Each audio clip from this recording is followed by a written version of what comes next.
క్రీస్తునందున్న ప్రియులకు ప్రేమతో వందనాలు తెలియజేయుచున్నాం.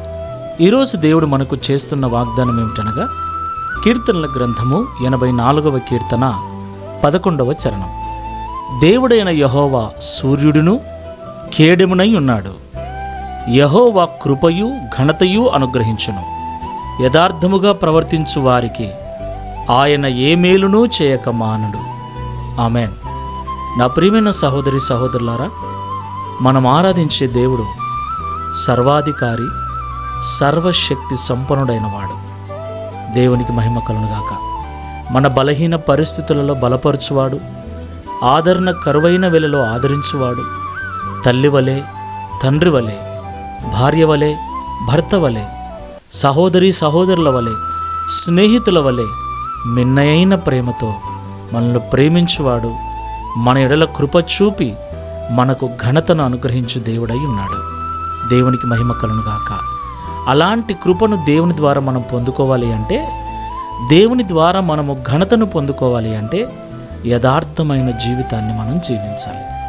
ఎవరైతే ఈ లోకంలో యథార్థమైన జీవితాన్ని జీవిస్తూ ఆయన పిల్లలుగా బ్రతుకుచూ ఉన్నారో ఆయన వారికి మేలు చేయకుండా ఉండడు.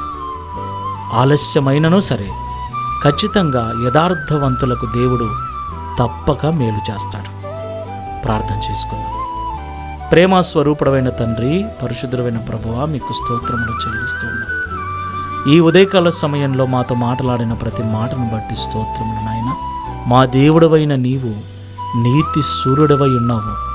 యథార్థ హృదయులకు ఘనతయు కృపయు అనుగ్రహించువాడవై ఉన్నావని ఈ ఉదయకాల సమయం మాతో మాట్లాడినందుకు స్తోత్రాలు చెల్లిస్తున్నాం. ఈ ప్రార్థనలో ఏకీభవిస్తున్న నీ బిడ్డలమైన మేమందరమును, నీ సేవ చేస్తున్న వారమును, నీ పరిచర్య చేస్తున్న వారమును, నీ మందిరములో నివసించు వారమైన మేమందరమును నటించే వారముగా, వేషధారులముగా ఉండకుండా యథార్థమైన హృదయముతో జీవించుటకు సహాయం చేయమని, తద్వారా నీ నుండి మేలు పొందుకున్న వారమై లోకములో నీకు సాక్షులుగా నిలబడుటకు సహాయం చేయమని, తద్వారా ఈ దిన వాగ్దానమును మా అందరి జీవితంలో నెరవేర్చి మీ నామమును మహిమపరుచుకునమని యేసు క్రీస్తు వారి నామములో ప్రార్థించి వేడుకుంటున్నాము తండ్రి. Amen. Praise the lord. God bless you all.